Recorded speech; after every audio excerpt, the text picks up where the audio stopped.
Subscribe to our channel for further updates. बच्चों good morning. So let's start with the third lecture of circle. आप लोग के लिए मैंने ऑलरेडी 2 क्वेश्चंस बोर्ड पर लिए हुए हैं। आई जस्ट वांट कि आप लोग वीडियो को एक बार पॉज करिए and start attempting the questions, क्योंकि नेक्स्ट स्लाइड जैसे ही आएगी तो मैं उसमें क्वेश्चंस के आपको सॉल्यूशंस लिख करके दिखा रहा हूँगा। So please pause the video and start attempting the questions. आइए देखा जाए। क्वेश्चन नंबर 1 में कह रहा है आपसे right the equation of circle having centre at 1,2 and cuts the circumference of the circle in 2 equal parts. आप अगर इसका मतलब क्लियर हो जाएगा तो हम बहुत आसानी से इसको सॉल्व भी कर लेंगे। Let's draw coordinate axis. बच्चा ये कोऑर्डिनेट एक्सिस ड्रॉ किया गया। इस सर्कल के सेंटर की बात करूंगा तो x की वैल्यू -3 और y की वैल्यू 5 और रेडियस x की वैल्यू -3 मान लेते हैं यहाँ पर कहीं पर आएगा। दिस इज और -3 और 5 और रेडियस इज 3। एक अंदाजे से एक सर्कल की बात कर लेते हैं तो let's say this is going to be your circle. एक अप्रोक्सीमेट एक सर्कल की बात की जाएगी तो। और दूसरा जो पॉइंट है जिसका कोऑर्डिनेट x की वैल्यू 1 और y की वैल्यू 2 वो यहाँ पर कहीं पर आ रहा होगा। This is your point basically 1,2। ये सेंटर है, सेंटर के कोऑर्डिनेट को हमने लिखा है this is -3, 5 and so on. पक्का। अब क्या कह रहा है, तुमको एक ऐसा सर्कल ड्रॉ करना है जिसका सेंटर ये और इसके सर्कमफ्रेंस को बाइसेक्ट कर रहा है। बच्चा तुम एक चीज समझो, सर्कमफ्रेंस को कट कर रहा है इन 2 इक्वल पार्ट, यानी डायमेट्रिकली अपोजिट छोर से वो सर्कल काट के जाएगा। तो अगर मैं एक अंदाजे से इसको अगर ड्रॉ करना चालू करूंगा, एक अंदाजे से जस्ट ऐसे ही एक्सप्लेन करने के लिए, तो शायद वो ऐसा कोई एक सर्कल होगा। देखो मेरा इंटेंशन ये था कि वो डायमेट्रिकली अपोजिट छोर से इसको काट करके जाना चाहिए। So if you understand this is a appropriate required circle जिसकी हमको क्वेश्चन में रिक्वायरमेंट है। पक्का।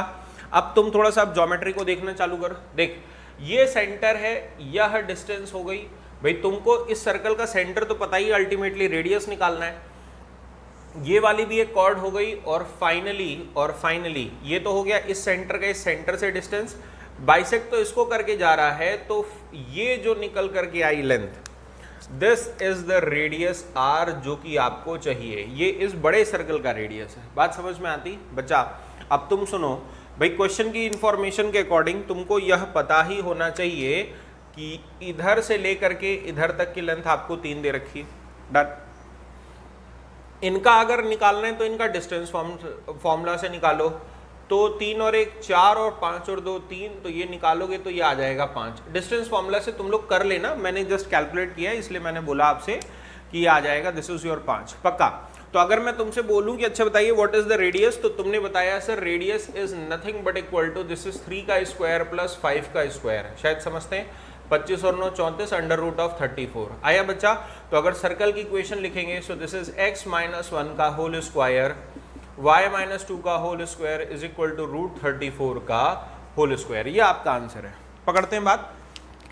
तो एक चीज को इंपॉर्टेंटली समझना है बच्चे यहाँ पर, क्या कि ये बेसिक ज्योमेट्री थी। ये बेसिक ज्योमेट्री आपने क्लास 10th में ही पढ़ रखी है। ऐसे मैंने कोई बहुत बड़ी बात नहीं बताई आपको, और ऐसी बेसिक ज्योमेट्री का नॉलेज आपको अच्छा होना चाहिए। In fact question number 2 is again based on basic geometry. ठीक है। आइए मैं क्वेश्चन नंबर 2 को लेता हूं। Let me change the slide. मैं स्लाइड चेंज करता हूं, देखते हैं। जस्ट देखो, right the equation of circle having centre at origin touches this circle. तो अगर मैं बच्चा इसको कोऑर्डिनेट एक्सिस को ले लूं, so this is going to be your coordinate axis. यहाँ पर इस सर्कल के सेंटर की बात की जाएगी तो 8,6 एंड रेडियस इज 4। तो x की वैल्यू 8, y की वैल्यू 6 एंड रेडियस इज 4। मान लेते हैं यह एक सर्कल बन गया। ठीक है, दिस इज द सर्कल। इसमें अगर मैं सेंटर की बात करूंगा तो इधर से निकल करके आ जाएगा दिस इज योर 8,6। श्योर, ये आ गया। और इसका रेडियस आपको पता ही है कि that is nothing but equal to 4। अभी लिखने की जरूरत नहीं। ठीक। Write the equation of circle. अब तुमको कौन सा सर्कल चाहिए? एक ऐसा circle which having the centre at origin. बच्चा तुम एक चीज समझो, तुमको बेसिकली जो सर्कल चाहिए ना वो ये डॉटेड सर्कल चाहिए। फिगर में not be very exact but this is the circle which you require. पकड़ लिए मेरी बात को? तुमको अगर लॉजिकली समझ में आता हो तो तुम बड़े आराम से देखो, this is the circle which you require. आपको ये सर्कल चाहिए। क्यों? क्योंकि ये इसको टच करेगा। अच्छा, दो सर्कल कभी अगर टच करते ना, एक सर्कल और दूसरा सर्कल अगर टच करेंगे तो यहां पर ऐसी कंडीशन बनेगी। तो तुम थोड़ा सा समझो लॉजिकली, मैं कुछ समझाता हूं। ये लिखा है अगर इसका सेंटर C1, ये लिखा है सेंटर C2, तो C1 C2 यह जो डिस्टेंस होगी ना, ये रेडियस R1 प्लस R2 के बराबर होगी। आई एम श्योर आपको ये चीज समझ में आती, पक्का है? तो बड़ी बेसिक सी geometry, not a big deal. तो this is the possibility of circle. आया बच्चा समझ में? और देखो दोनों सर्कल टच कर रहे हैं। एक और बड़ी इंटरेस्टिंग सी बात सुनो रे बच्चा, एक और पॉसिबिलिटी निकल करके आएगी। क्या? ऐसा भी सर्कल हो सकता था जो कि ऑपोजिट डायमेट्रिक छोर को यूं टच करके ऐसा भी एक सर्कल बन सकता था। This is also the possibility of one circle that can be drawn. समझ में आती बात? तो बच्चों अगर मैं बोलूं कि दो सर्कल से एक दूसरे को टच कर रहे हैं, तो वहां पर एज अ एग्जामिनर वहां पर डिफाइन ये भी करना चाहिए कि whether they are touching externally और दे आर टचिंग इंटरनली। जैसे ये वाला जो केस है, ये वाला, this is called as externally touching each other.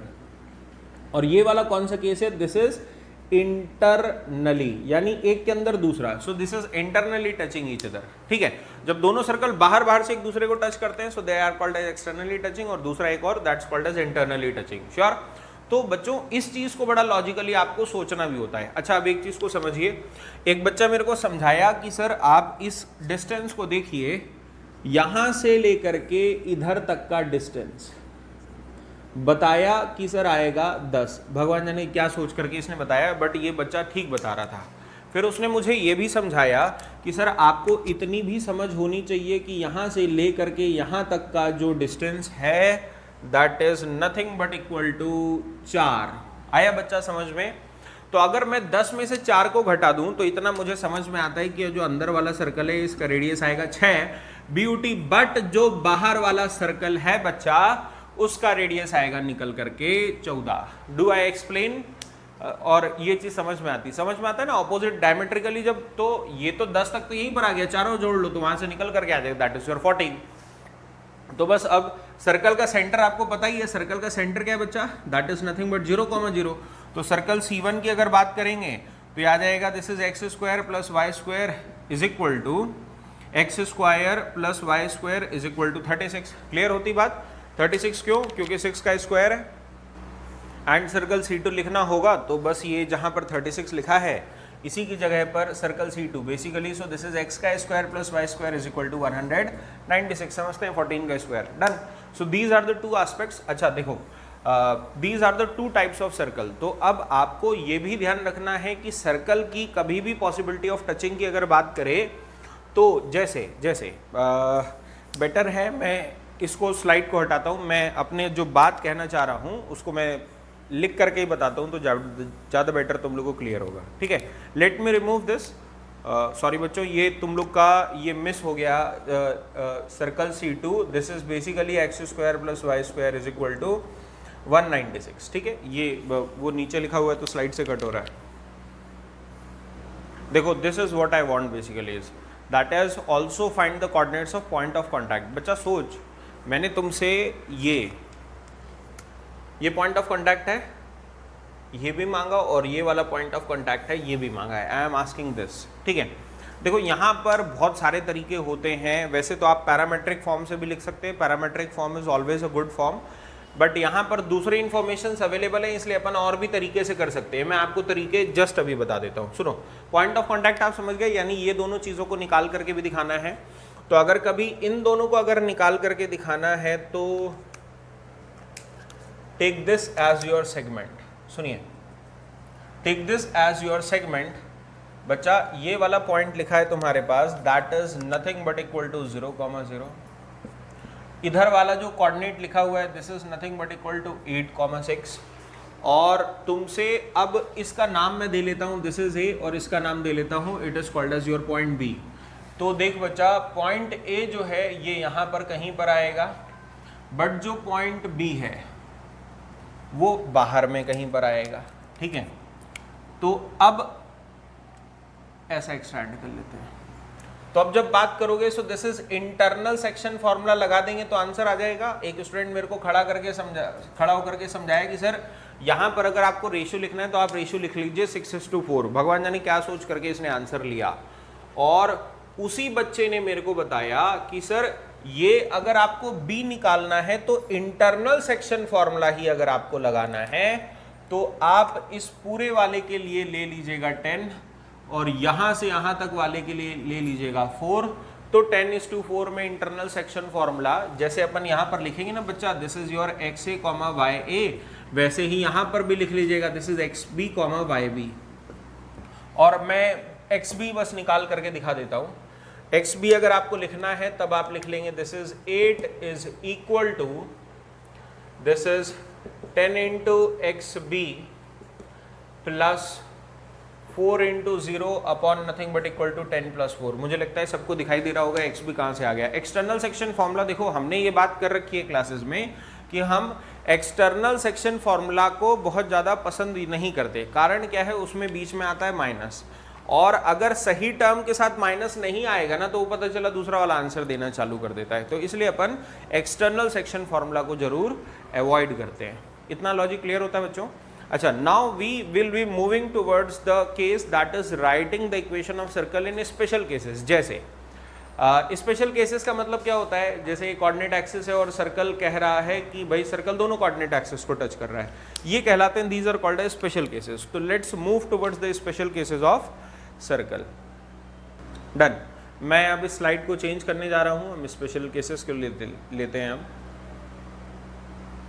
देखिए, जैसे सर्कल इन स्पेशल केसेस में क्या होता है, सर्कल आपको हमने ये बात कर रखी है कि जब कभी हम जनरल इक्वेशन ऑफ सर्कल लिखते हैं तो x² + y² + 2gx + 2fy + c is equal to 0। या फिर हम लोग क्या लिखना पसंद करते हैं, x - अल्फा का होल स्क्वायर + y - बीटा का whole square is equal to r²। चाहे इसको देख लो चाहे इसको देख लो, दोनों में 3 इन्फॉर्मेशन चाहिए। एक तो आपको x चाहिए, y अल्फा चाहिए, बीटा चाहिए, r चाहिए, या फिर g f c। इन दोनों इक्वेशन में 3 इन्फॉर्मेशन आपको चाहिए। होता क्या है कि क्वेश्चंस आपको कुछ जानकारी इनडायरेक्टली देता है जिससे आपकी इंफॉर्मेशंस की जरूरतें कम हो जाती हैं। जैसे अगर मैं आपको बोल दूं कि सर्कल टचेस x एक्सिस, तो अगर मैंने आपको ये चीज बोल दी कि सर्कल टचेस x एक्सिस, यानी मैंने y के बारे में तो कुछ नहीं बोला, तो बट तुमको इतना तो जरूर समझ में आना चाहिए कि अगर कोई सर्कल अगर x एक्सिस को टच कर रहा होगा तो नज़ारा कुछ ऐसा दिखेगा। चलिए ठीक है, ये भी हम समझते हैं। आपको अगर मैं बोलूँ कि बेटा ये सेंटर के कोऑर्डिनेट अल्फा, बीटा है, sure, what is the radius today, what is the radius today. एक बच्चा बताया कि सर रेडियस तो आप खुद ही सोच लीजिएगा जो भी होगा, I don't know. He said to me कि आज के दिन सर्कल की equation x - alpha y - beta का whole square is equal to beta का स्क्वायर लिखेंगे। कैन यू थिंक ये क्या सोच करके लिखा गया है? क्लियर? बिल्कुल, क्योंकि बच्चा अगर रेडियस को लिखने की बारी आई तो रेडियस इज इक्वल टू क्या चल रहा है, बीटा। ठीक, इन द सिमिलर फैशन ऐसा भी हो सकता है क्वेश्चन कभी आपको बोल दे कि सर्कल टचेस x एक्सिस। अगर मैं आपको बोल दूं कि टचेस x एक्सिस नहीं, टचेस y एक्सिस, तो अगर y एक्सिस को कभी टच कराने की जरूरत पड़ी, ठीक है, अगर y एक्सिस को टच कराने की जरूरत पड़ी तो ये नज़ारा कुछ आ जाएगा। ठीक है, ये नज़ारा कुछ आ जाएगा। अब जब आप देखेंगे तो यहाँ से जब आपने सेंटर के कोऑर्डिनेट्स को लिखा, so this is nothing but equal to again alpha, beta, but आज के दिन रेडियस जो है that is nothing but alpha. तो आज क्या लिखेंगे, दिस इज x - अल्फा का होल स्क्वायर, y - बीटा का whole square is equal to alpha का स्क्वायर। ठीक है, what is the benefit my dear year, यहाँ पर बेनिफिट क्या है? अच्छा देखो, अल्फा, बीटा और रेडियस आर 3 वेरिएबल्स थे इन जनरल, यहाँ पर कितने वेरिएबल्स हैं? 2, अल्फा और बीटा। तो 2 जानकारी चाहिए, क्यों? क्योंकि ये तीसरी जानकारी लिखी तो है टचेस x एक्सिस, ये भी एक प्रकार की जानकारी होती है। क्लियर? ऐसे ही तुमको अब ये भी बोल सकता है, सोचो अगर ये बोल देता touches both axis, touches both axis, दोनों एक्सिस को टच कर रहा है, तो दोनों एक्सिस को अगर कोई सर्कल टच कर रहा है तो उसका तो फिगर और आसान सा ही बनेगा। अच्छा, अब जब सर्कल ही बनाने की बारी आई तो कुछ नज़ारा सर्कल का ऐसा होगा, है ना, कुछ नज़ारा सर्कल का ऐसा होगा। और आज के दिन सेंटर लिखना होगा तो सेंटर क्या लिखोगे, this is nothing but alpha comma alpha, ये तुम्हारा सेंटर का नज़ारा होगा। सो x माइनस अल्फा का whole square plus times of y minus alpha का whole square is equal to alpha का स्क्वायर। क्लियर होती बात? So this is your point number third. सोचो। अच्छा, चौथा भी सुन लीजिए। अगर मान लीजिए कभी क्वेश्चन आपसे कहे circle touches x axis, circle touches x axis at alpha comma 0 and makes ये कवर हो रहा है कि नहीं हो रहा है, makes intercept of 2l length on y axis. What is meant by this? इससे मतलब क्या हुआ? अच्छा, इसे इंटरसेप्ट आप समझते हैं? टुकड़ा जो काट करके जाता है। जैसे सुनो, ये सर्कल अगर ऐसे काट करके गया तो अगर इतनी लेंथ है ना, ये वाली लेंथ देखो, ये वाली लेंथ, ये इंटरसेप्ट कहलाता है। ठीक है बच्चों? तो इंटरसेप्ट की लेंथ अभी जो भी दे रखी है वो उसने तो वाई एक्सिस के लिए दे रखा है, तो हम लोग बच्चों बेसिकली वाई एक्सिस के लिए ही लिखेंगे जिस पे बेसिकली क्वेश्चन बात कर रहा है। तो I took this as your coordinate axis और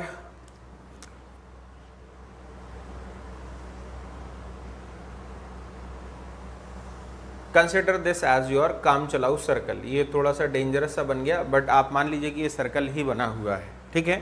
हाँ। और बच्चा, this is touching at your point, this is alpha comma 0, और इतनी लेंथ जो है ना यहाँ से यहाँ तक की फ्रॉम दिस, ये लेंथ सवाल ने दे रखी है कि this length is your 2l। आया समझ में बच्चा कि इतनी लेंथ, ये वाली जो काट करके दिखा रहा है ना, ये लेंथ आपकी 2l है। अब हमको क्या करना पड़ेगा भाई? अगर मैं कहता हूं कि इस सेंटर के कोऑर्डिनेट अल्फा कॉमा बीटा हैं, तो बच्चा पहले तो गौर से देख लो, तुमको अभी तक रेडियस नहीं दिख रहा है। जैसे इसमें रेडियस दिखा, इसमें रेडियस दिखा, इसमें रेडियस दिखा, इसमें अभी नहीं दिख रहा है। वेरी ऑनेस्टली स्पीकिंग, इसमें अभी रेडियस नहीं दिख रहा है। ठीक है? सुनो, व्हाट टू डू नाउ। एक बच्चा मेरे को समझाया कि सर ऐसे परपेंडिकुलर ड्रॉ करिए कॉर्ड पे, फिर ऐसे जोड़िए और यूं जोड़िए, तो ये लिखा है आपका रेडियस। मैंने बोला हाँ, अब लिखा हुआ कुछ दिखाई तो दिया। तो उसने समझाया कि सर इतनी लेंथ होगी आपकी अल्फ़ा, यहाँ से यहाँ तक। मतलब ठीक है।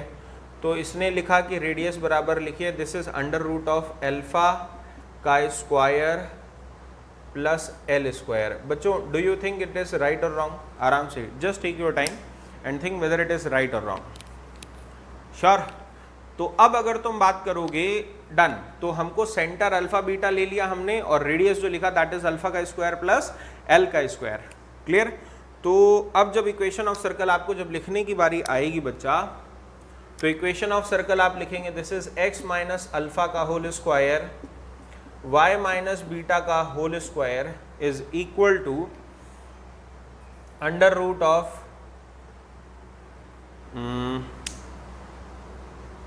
हाँ, तो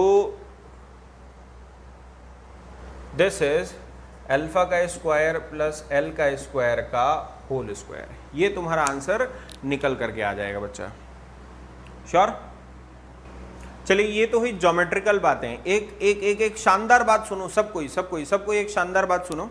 एक पता नहीं क्या हुआ, बट एक स्टूडेंट ही वाज टेलिंग टू मी कि sir r is basically equal to beta है आज। सोचिए what I am saying. r रेडियस जो है, देख सुन, डू यू अंडरस्टैंड? यह डॉटेड लाइन भी तो रेडियस है, और ये क्या लिखा है? बीटा। तो r is basically equal to beta. Clear? तो यहां पर अगर आपको लिखना चाहें तो आप यहां पर लिख सकते हैं that is nothing but equal to beta. तो ये भी एक जानकारी है कि यहां पर बीटा रख दीजिएगा, तो बीटा की जगह पर भी आप यही फॉर्मूला रखेंगे। क्लियर? तो ये एक रिलेशन निकल करके आता है this is the basic sense of understanding. अब वो कैलकुलेशंस जब मैं अभी आप और हम जब क्वेश्चंस को लेंगे तब हम और देखेंगे, but this are all the basic sense of understanding. यानी व्हाट आई मीन इज कि जब कभी आपको अगर क्वेश्चन बोले कि it is touching this or it is touching coordinate axis or making an intercept, intercept का मतलब समझ गए कि कोऑर्डिनेट एक्सिस पर कितना काट करके जा रहा है, तो अगर कभी ऐसी लैंग्वेज आपको देखने को मिले, so it is properly expected from you कि आप उस इंफॉर्मेशन को स्टार्ट करके जो सर्कल माने वो खुद ही सर्कल आपको एक कदम आगे निकाल देगा। क्लियर? और फिर अब जो कंडीशंस आएंगी उसको हम देख करके सॉल्व करते ही हैं। बच्चा जो मैंने आपको अभी समझाया that is circle in special cases, अगर आपको समझ में आया होगा तो ये क्वेश्चंस आप कर लेंगे।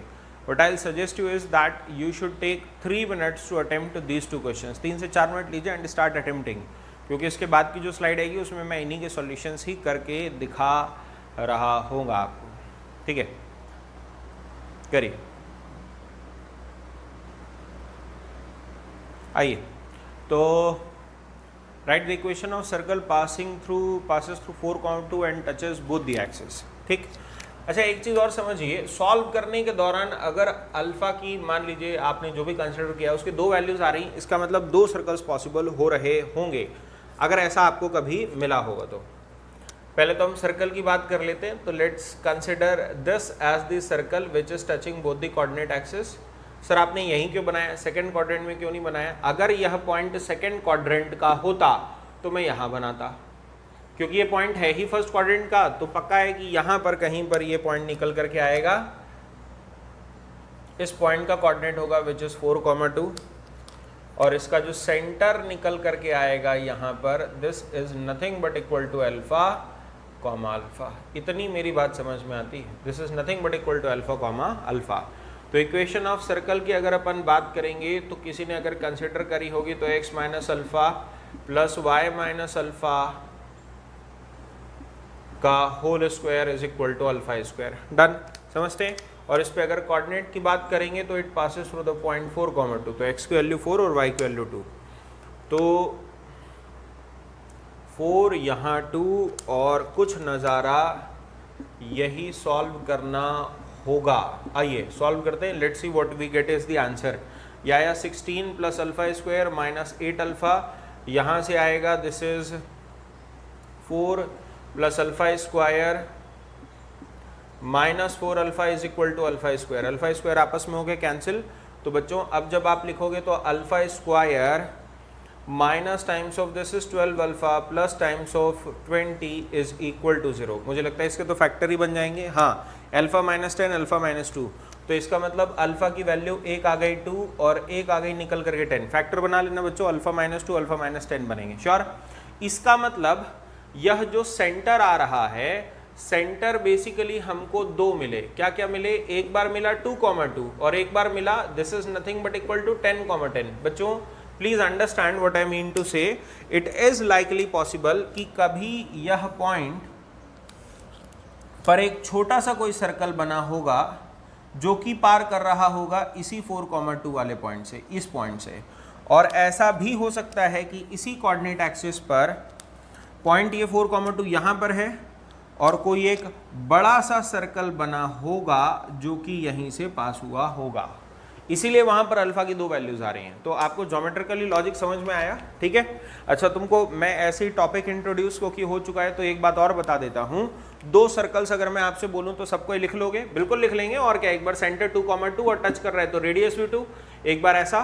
तो आगे जा करके तुम जब आगे पढ़ाई करोगे तो तुम ध्यान रखना कि इन्हीं 2 सर्कल्स का कौन कौन सा, एक तो छोटकौना और एक ये बड़कौना, ठीक है, दोनों ही 4,2 से पास हो रहे हैं। इनके बीच का एंगल ऑफ, ये देखो यहाँ टकरा रहे हैं ना दोनों सर्कल, तो इनका एंगल ऑफ इंटरसेक्शन भी निकालते हैं, निकालेंगे। मैं जस्ट ये कह रहा हूं कि आगे जाकर के हम लोग इसको निकालेंगे। अच्छा, यहां से अब देखिए, अब 2 छोटे से पॉइंट हमारे पास निकल करके आते हैं। एक होता है position of point with respect to circle और दूसरा लेंथ ऑफ टेंजेंट। उसको भी अपन इसी लेक्चर में कवर कर लेते हैं। बहुत छोटे से इंफॉर्मेटिव टॉपिक्स हैं ये दोनों, इंफॉर्मेटिव छोटे से टॉपिक्स हैं। आइए,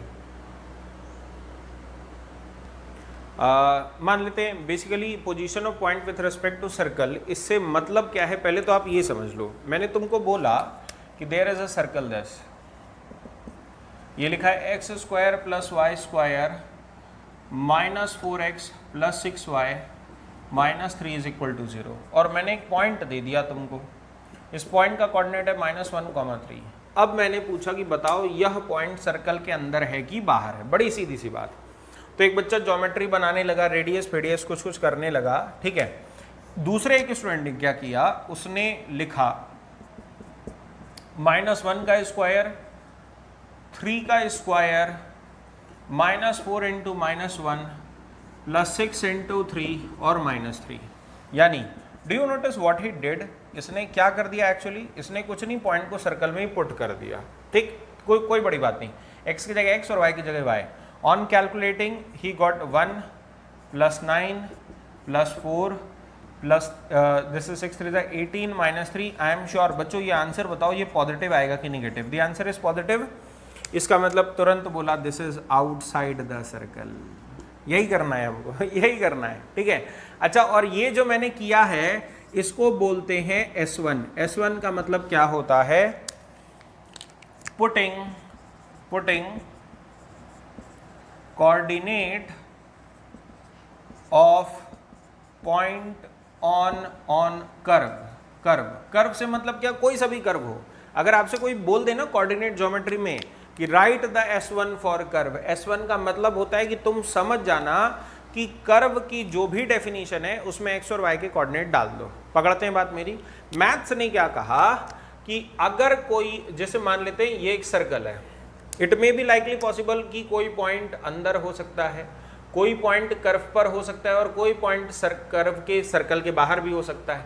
तो अगर इस कंडीशन की बात करोगे, इस वाले कंडीशन में, तो S1 कैलकुलेट करोगे तो ये आएगा पॉजिटिव, इसका मतलब बाहर।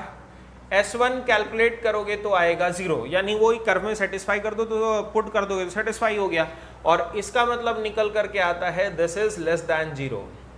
ये जो अपन ने S1 कैलकुलेट किया है इसको पावर ऑफ पॉइंट भी बोलते हैं बच्चों, it is also called as power of point, ठीक है, इसको बोला जाता है। इसी S1 का सरकारी नाम एक और होता है, ये भी कहीं पर आप लोग लिख लेंगे, it is also called as power of point, ठीक है ना, इसको कहते हैं this is also called as power of point. हाँ, बस इतना ध्यान रखेंगे, कर्व जब S1 लिख रहे हैं आप तो कर्व का सारा टर्म्स एक तरफ रखा करो, दूसरी तरफ इट हैज टू बी 0। यही बात हमने करी थी जब डिस्टेंस फॉर्मूला लगाते हैं, या फिर कभी अगर image of a point with respect to line वगैरह निकालना होता है ना, तो हम लोग हमेशा ही बोलते हैं कि सारे टर्म्स को एक तरफ। अच्छा, ये पावर ऑफ पॉइंट ऐसा नहीं है कि तुमको सिर्फ सर्कल में मिल रहा है सॉरी, ये ऐसा नहीं है कि तुमको सिर्फ सर्कल में मिल रहा है। पावर ऑफ पॉइंट तुमको सर्कल में भी मिलता है, पैराबोला में भी मिलता है, एलिप्स में भी मिलता है और हाइपरबोला में भी मिलता है। क्लियर? अब सुनो, पावर ऑफ पॉइंट बताएगा क्या? पावर ऑफ पॉइंट बेसिकली बताता है कि यह पॉइंट उस कर्व के अंदर है कि बाहर। पैराबोला में भी बताएगा कर्व के अंदर है कि बाहर। जैसे देखो पैराबोला ये होता है, भैया मैंने कोऑर्डिनेट दे दिया तो तुम कर्व का कोऑर्डिनेट पढ़ के बता नहीं पाओगे कि अंदर है कि बाहर। तो हमेशा अपन क्या करते हैं, उस कर्व को एक तरफ लिखेंगे ऐसे, लीडिंग कोफिशिएंट को पॉजिटिव बना करके, जैसे y square is equal to 4x plus 6, ये एक इक्वेशन ऑफ पैराबोला है, तो तुम इसको लिखो y square minus 4x minus 6 is equal to 0। अब इसमें तुम S1 लगा लेना अपना, S1 यानी पॉइंट को पुट करना। अगर पॉजिटिव आ गया तो पॉजिटिव आ गया तो तुम बोलोगे बाहर है, अगर 0 आ गया तो कर्व पर है, और अगर निगेटिव आ गया तो बोल देना कि अंदर है। This is the basic sense of understanding. अच्छा, हाइपरबोला का कन्वेंशन उल्टा होता है। उल्टे का मतलब क्या, जब आएगा जब बताऊंगा। बस इतना ध्यान रखना कि हाइपरबोला का कन्वेंशन उल्टा होता है, यानी जैसे अपन पॉजिटिव पर बाहर और निगेटिव पर अंदर बोल रहे हैं, हाइपरबोला में निगेटिव पर बाहर और पॉजिटिव में अंदर होता है। ये मेरा उल्टा इस कहने का मतलब था, ठीक है। इसका ये चलिए आइए let's move towards the another topic. इसका देखो वैसे प्रूफ जो होता है ना, आप कोई मन में सोच रहा होगा कि प्रूफ क्या है। प्रूफ को देखो हम लोग ने लिया नहीं है क्लास में, ऐसे बता देता हूँ कि एक सर्कल ले लिया and general point x1 y1 ले लिया, तो यह डिस्टेंस, ये जो डिस्टेंस होगी this is d is greater than r होगा, इसको लिख करके देख लेना, सिंप्लीफाई करोगे तो S1 ही लिखा हुआ मिलेगा। ठीक है बच्चा, ये यहाँ से प्रूफ आता है, तो प्रूफ इज नॉट रिलेवेंट, आप बस इतना ध्यान रखिएगा, द कंक्लूजन इज श्योर। आइए एक और टॉपिक हम कवर करते हैं, that's called as length of tangent. देखिए, now let's cover the another topics that's called as length of tangent. सुनो बच्चे, लेंथ ऑफ टेंजेंट का फॉर्मूला, वैसे तो फॉर्मूला तो मैं 2 ही सेकंड में बता दूंगा, तुम काम की चीज़ें इधर समझो। आप हमेशा एक चीज़ ध्यान रखिए कि अगर कोई पॉइंट आपको दे रखा होगा और मांग रहा है लेंथ ऑफ टेंजेंट, तो श्योर है कि वह पॉइंट बाहर ही होगा। भाई ऐसा तो है नहीं कि वो पॉइंट सर्कल के अंदर है और टेंजेंट खींच दे। तो अगर तुम यहां से बात करोगे, सो this is your Px1, y1, ठीक है। तुमसे बोला गया कि यहां से जो टेंजेंट खींच रहा है, पहली बात तो ये बच्चों कि एक टेंजेंट कुछ ऐसी दिखाई दी, लेट्स से T1, दूसरी टेंजेंट कुछ ऐसी दिखाई दी, लेट्स से T2, इधर आया पॉइंट ऑफ कांटेक्ट और इधर भी आया पॉइंट ऑफ कांटेक्ट, तो इधर आ गया A और इधर आ गया B। तो पहली बात, PA is equal to PB होगा, इतना तो ज्योमेट्री से सबको को दिखता ही है, और यही आपका लेंथ ऑफ टेंजेंट है, यही आपका LOT है। LOT बोले तो क्या लिखा हुआ है बच्चा, this is nothing but called as length of tangent. हाँ, मजे मजे मजे, सबसे मजे की बात क्या है, ये अंडर रूट S1 है, अंडर रूट S1 आया बच्चा समझ में, ये रूट S1, अरे पावर ऑफ पॉइंट जो हम पढ़ रहे थे, बिल्कुल उसी का अंडर रूट लगा दो, गेम खत्म। अच्छा एक बात बताओ, हमने बात करी थी कि इसकी वैल्यू पॉजिटिव और 0 और निगेटिव भी हो सकती है।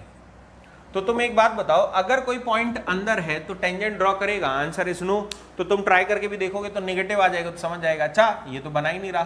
तो ये फॉर्मूले बहुत कैलकुलेटेड फॉर्मूले। हाँ, तुम्हारे मन में ये जरूर आ रहा होगा सर ये आया कहाँ से। देखो बहुत सिंपल सी बात है, आप इसको मान लीजिए कि ये सर्कल लिखा है x² plus y² plus this is nothing but equal to 2gx plus 2fy plus c। आप इसको मान लो कि ये लिखा हुआ है, ठीक। इधर देख,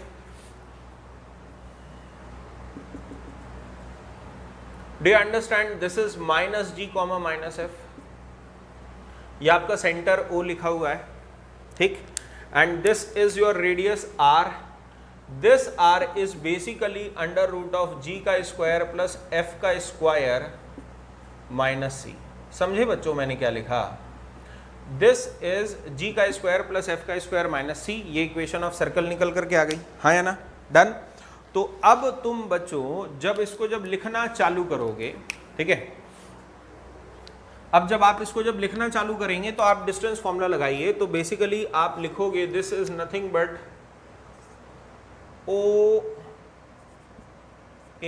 का स्क्वायर प्लस PA का square is equal to OP का स्क्वायर। सुनो, OA is nothing but equal to under root G का स्क्वायर प्लस F का स्क्वायर माइनस C का whole square plus times of, ये PA लिखने की बारी आई तो PA का square is equal to under root of x1 plus G का whole square y1 plus F का होल स्क्वायर और इस पूरे का भी स्क्वायर। आया बच्चा समझ में। तो PA बराबर, सुनो अब तुम लोग घर में मेहनत करना, तुमको मिलेगा this is under root of x1, खोल देना इसको, अंडर रूट कट गया उससे, खोल देना, ये अंडर रूट इससे कट गया, G स्क्वायर कट गया, F स्क्वायर कट गया, सब कट गए। तो y1 का square plus 2gx1 plus 2fy1 plus c आएगा। तो तुम क्या समझे रे, this is nothing but equal to under root of s1, समझा। तो किसी भी सर्कल की इक्वेशन में अगर तुमसे बोले कि बताओ लेंथ ऑफ टेंजेंट क्या है, तो तुम तड़ाक से एक बार में उठा करके रखना, that is nothing but the formula root s1, you will get your answer. बच्चा एक सिंपल सा एक सवाल देख, सोच अगर सर्कल की इक्वेशन लिखी होती है x square plus Y square is equal to 9 और पॉइंट मैंने तुमको, चलो ऐसे लिख लेते हैं, ये एक सर्कल दे दिया और पॉइंट मैंने दे दिया, इस पॉइंट P का कोऑर्डिनेट है this is nothing but equal to -3,1, ठीक है। मैंने तुमसे पूछा कि बताओ लेंथ ऑफ टेंजेंट, तो लेंथ ऑफ टेंजेंट यानी वही PA, तो लेंथ का फॉर्मूला होता है अंडर रूट ऑफ s1, तो s1 की जगह उठा के रख दो, तो ये सीधे रखोगे तो -3 का स्क्वायर प्लस 1 का square 2 into -3 minus times of 5. So this is nothing but 9 plus 1 plus 6 minus 5. आया बच्चा समझ में? तो कैलकुलेशंस तो कोई गलती नहीं हो रही, 3 1 10, हाँ ठीक है। तो बच्चा अब जब आप लिखोगे तो 10 में से एक और एक जोड़ लेना, this is under root of 11, ये तुम्हारा आंसर निकल के आता है। I wish this is clear to you. Perfect, तो डन बच्चों, let's conclude this lecture at this point of time. इसके आगे वाला जो लेक्चर आएगा उसमें अपन इंटरसेप्ट और लेंथ ऑफ कॉर्ड वगैरह पे बातें करेंगे, and then will be propagating more forwards towards the tangent to the circles. Done, चलिए, थैंक यू बच्चों, take care. For more, join Brothers Academy. Use Amazon to follow books by MSD Sir.